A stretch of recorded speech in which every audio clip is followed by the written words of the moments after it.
శంకరాచార్య గారు ఎప్పటి నుంచో చెప్తున్నారు. 5 గుణాలు వారు చెప్పారు. ఆ 5లో కూడా పేదరికం లేని సమాజాన్ని చూడాలనేది వారి కళ, వారి ఆశయం, వారి ఆశీస్సులు.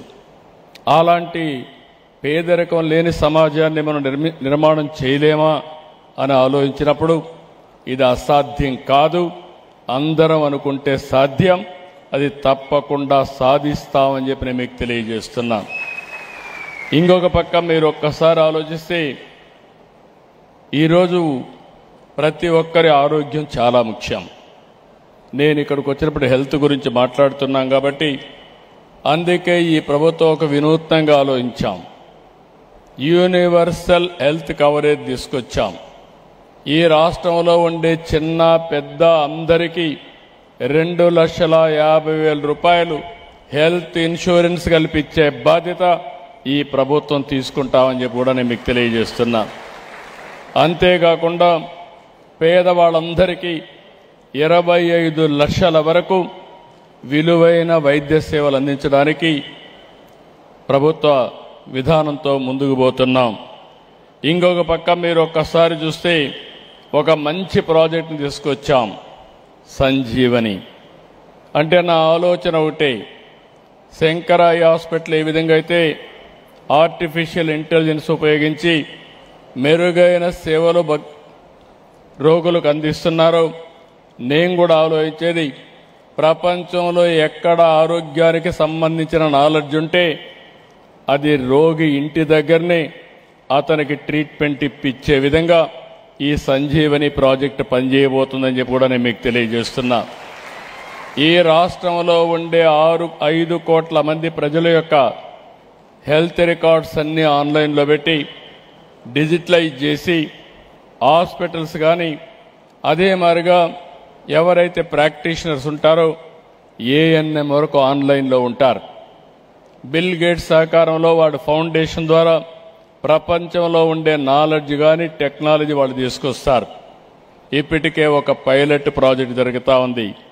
ఈ ప్రాజెక్టు కానీ వస్తే రాబోయే రోజుల్లో ప్రపంచానికి ఆరోగ్య విషయంలో ఆంధ్రప్రదేశ్ ఒక మోడల్గా తయారవుతుంది. ఇది ప్రివెంటివ్ హెల్త్కి పోతున్నాం. అదే మరిగా క్యూర్ చేయడానికి కూడా బెస్ట్ నాలెడ్జ్ తీసుకుంటాం. ఇంకో పక్క రియల్ టైం మానిటరింగ్ కూడా చేసి ఏ విధంగా తక్కువ కాస్ట్తో సమర్థవంతంగా హెల్త్ ఇవ్వగలుగుతామో హెల్త్ ఇచ్చే విధంగా ముందుకు పోతానని చెప్పి కూడా నేను మీకు తెలియజేస్తున్నా. ఈరోజు మనందరం గుర్తుపెట్టుకోవాల్సిన అవసరం ఉంది. డబ్బు, హోదా, ఆస్తులు, బంగళాలు, కార్లు ఎన్ని ఉన్నా ఆరోగ్యం లేకపోతే ఉపయోగం లేదు. అందుకే మనం గుర్తుపెట్టుకోవాల్సింది అనారోగ్యమే నిజమైన పేదరికం. ఒక కుటుంబం అనారోగ్యంతో ఉంటే ఆ కుటుంబం పేదరికం లేక ఆటోమేటిక్గా పోయే అవకాశం ఉంటుంది. అలాంటి సమయంలో ఈరోజు మీరు ఒక్కసారి చూస్తే ప్రజా ఆరోగ్యాన్ని కాపాడడానికి శంకర్ హాస్పిటల్ చేస్తున్న సేవల్ని మనస్ఫూర్తిగా అభినందిస్తున్నా. వారికి ఒకటే హామీ ఇస్తున్నా, వారు చేసే సేవా కార్యక్రమంలో తప్పకుండా ఈ ప్రభుత్వం ముందుంటాం, అన్ని విధాలా సహకరిస్తామని స్వామి గారికి నేను హామీ ఇస్తున్నా. ఈరోజు మేమందరం చూస్తే సేవే పరమావధిగా భావించే శ్రీ శ్రీ శ్రీ శంకర విజయేంద్ర సరస్వతి గారు స్వామి గారి మార్గదర్శనంలో నేను వారితో ఎప్పటికప్పుడు టచ్లో ఉంటా.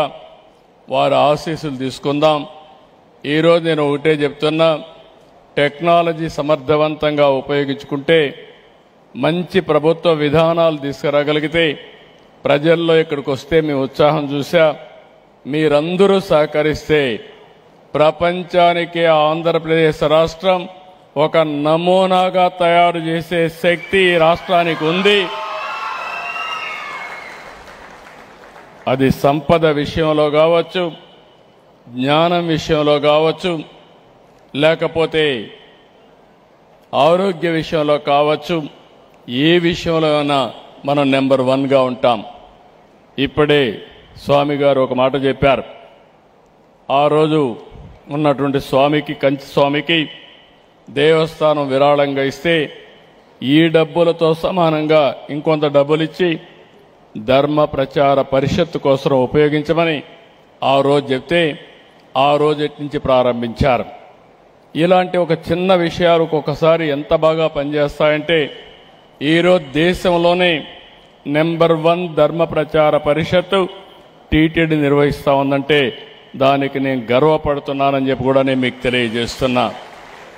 ఆ రోజు ఎన్టీ రామారావు గారు అన్నదాన కార్యక్రమం ప్రారంభిస్తే ఈరోజు భక్తుల సహకారంతో ఎవరు వచ్చినా ఉచితంగా అన్నదానం శ్రీ వెంకటేశ్వర స్వామి దగ్గర ఇస్తున్నారంటే అది ఆనాటి ఎన్టీ రామారావు గారు చూపించిన చొరవ అని చెప్పి నేను మీకు తెలియజేస్తున్నా. ఇంకొక పక్క నేను వస్తానే ప్రాణదాన కార్యక్రమాన్ని నేను ప్రారంభించాను. ఆ ప్రాణదాన కార్యక్రమాన్ని ప్రారంభించి సిమ్స్ హాస్పిటల్లో నేను ఆ కార్యక్రమం ప్రారంభించి వెంకటేశ్వర స్వామికి ఆ రోజు బ్రహ్మోత్సవాల సందర్భంగా లాంఛనాలు సమర్పించే పరిస్థితిలో నా మీద 23 క్లేమోర్ మైన్స్ బ్లాస్ట్ చేస్తే సాక్షాత్తు వెంకటేశ్వర స్వామి నన్ను కాపాడిన విషయం మరొక్కసారి మీ దృష్టి తీసుకొస్తున్నా. ఆ తర్వాత నేను ఆ కార్యక్రమం సాగుతా ఉంది. మళ్ళీ కొత్తగా నేను శ్రీవారి సేవకులను ఒక కార్యక్రమం పెడితే శ్రీవారి భక్తులు ఈరోజు మీరు చూస్తే బ్రహ్మాండంగా వాలంటరీ సర్వీసులు చేసే పరిస్థితికి వచ్చారు. ఇప్పుడు మొన్నే ఇంకొక కార్యక్రమం కూడా ప్రారంభించాను. ఆ కార్యక్రమం వెంకటేశ్వర స్వామి దేవాలయాలు ప్రతి ఒక్క క్యాపిటల్లో ఉండాలి. భారతదేశంలో అన్ని రాజధానుల్లో వెంకటేశ్వర స్వామి దేవాలయం ఉండాలి. ఇంకొక పక్క ప్రపంచంలో హిందువులు ఎక్కడుంటే అక్కడ వెంకటేశ్వర స్వామి దేవాలయం కట్టాలని సంకల్పించామని చెప్పి కూడా నేను మీకు తెలియజేస్తున్నా. ఇంకొక పక్క 5,000 దేవాలయాల్ని వెంకటేశ్వర స్వామి దేవాలయాల్ని గ్రామీణ ప్రాంతాల్లో కూడా నిర్మాణం చేయాలని సంకల్పించాం. వేద పండితుల కోసం ఇప్పుడే స్వామివారి ఆదేశాల ప్రకారం దగ్గర 700 మందికి ప్రత్యేక శిక్షణలు ఇచ్చి వాళ్ళందరికీ కూడా ఆందోళన ఇచ్చే కార్యక్రమానికి శ్రీకారం చుట్టాం. ఇప్పుడే వారు ఒక మాట చెప్పారు.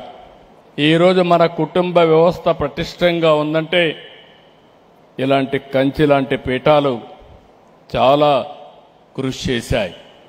ఈరోజు ఒకే మాట చెప్తున్నాను, ప్రపంచంలో ఏ దేశానికైనా వెళ్ళండి, ఏ దేశంలో లేని కుటుంబ విలువలుండే ఏకైక దేశం భారతదేశం అని చెప్పి మరొక్కసారి మీకు విజ్ఞప్తి చేస్తున్నా. అది అమెరికాకి వెళ్ళండి, ఆస్ట్రేలియాకి వెళ్ళండి, ఆఫ్రికాకి వెళ్ళండి, లేకుంటే యూరోప్కి వెళ్ళండి, ఏ దేశంలో ఎలాంటి కుటుంబ వ్యవస్థలు లేవు.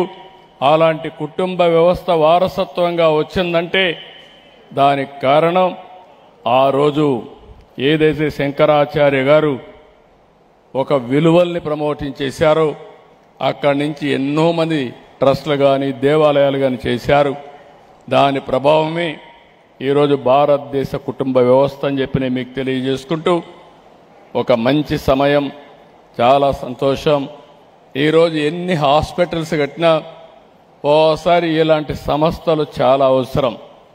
మనకు హాస్పిటల్లో ట్రీట్మెంట్ ఇస్తారు కానీ మానసిక ఆనందాన్ని లేకుంటే మానసిక వికాసాన్ని కల్పించే ఏకైక సంస్థలు ఈ యొక్క స్పిరిచువల్ రిలీజియస్ సెంటర్స్ అని చెప్పి కూడా నేను మీకు తెలియజేస్తున్నా. ఈ సంస్థలు లేకపోతే మనకందరికి ఇంకా పిచ్చి పట్టేది, ఇంకా చాలా మెంటల్ హాస్పిటల్ కట్టేవాళ్ళు. అందుకే ఏదైనా సమస్య వస్తే ఎవరైనా దేవుడి మీద భారం వేస్తాం. ఆ భారం వేసి అక్కడి నుంచి మానవ ధర్మాన్ని మనం పాటిస్తే ఆటోమేటిక్గా సమస్య పరిష్కారం అవుతుంది. అదే ఈ ప్రపంచాన్ని నడిపిస్తుంది.